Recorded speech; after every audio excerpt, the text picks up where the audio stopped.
محبت داغ کی صورت میں سے لفظ داغ کو نکالنے کا سلوشن ایک ہی ہے کہ شجرت کی رخصتی کر دی جائے، اسے اس کے سسرال بھیج دیا جائے تو یہ مسئلہ حل ہو سکتا ہے۔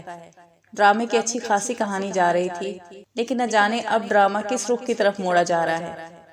ایسا لگتا ہے کہ ڈرامے کا ٹائٹل کہانی پر فٹ نہیں بیٹھ رہا تھا، اس لیے عجیب و غریب انداز سے کہانی کو گھمایا جا رہا ہے، اور ڈرامے کی کچھ باتیں سمجھ سے بالاتر ہیں کہ اگر سنان اور شجرت سے کوئی غلطی سرزد ہو ہی گئی تھی تو اتنا شور مچانے کے بجائے اس کی چپ چاپ رخصتی کر دی جاتی۔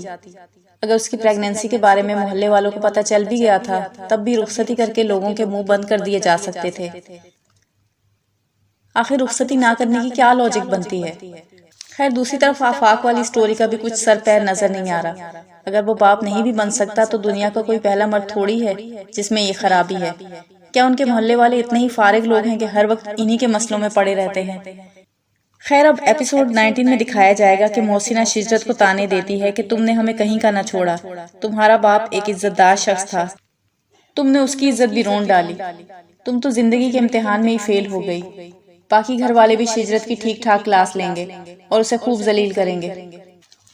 مامی کہے گی کہ اس نے تو عزت کا جنازہ ہی نکال دیا، ہر طرف تھو تھو ہو رہی ہے۔ آفاق کو بھی موقع مل جائے گا جو پہلے سے ہی شجرت کے یونیورسٹی جانے کی بھی مخالفت کر رہا تھا اور کو ایجوکیشن کے بھی سخت خلاف تھا، اور اس سے پسند کی شادی پر بھی کافی اعتراضات تھے۔ وہ بھی کہے گا کہ اس نے پورے خاندان کے منہ پر کالخ مل دی۔ ادھر شجرت سنان سے شکایت کرے گی کہ میں گھر والوں کے سوالوں کا کس طرح جواب دوں، سب مجھ سے پوچھ رہے ہیں کہ تم کہہ رہی ہو کہ یہ سب سنان نے کیا ہے، لیکن کیا سنان اس بات کو مانے گا؟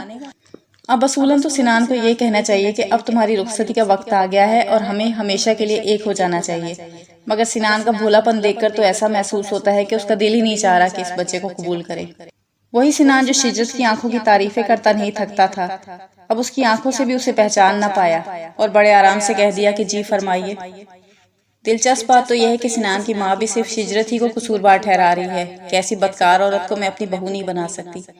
اس کی دو وجوہات ہو سکتی ہیں، یا تو وہ اتنی ایجوکیٹڈ ہونے کے بعد بھی نفسیاتی ہے اپنی بیٹی کی طرح کہ اسے یہ بات بھی سمجھ نہیں آ رہی کہ اس کا حل صرف رخصتی ہے، یا پھر وہ سمجھ رہی ہے کہ یہ بچہ آفاق کا ہے، اور ویسے بھی سنان اپنے بھولے پن کی وجہ سے کسی بات کو کلیئر نہیں کر پا رہا۔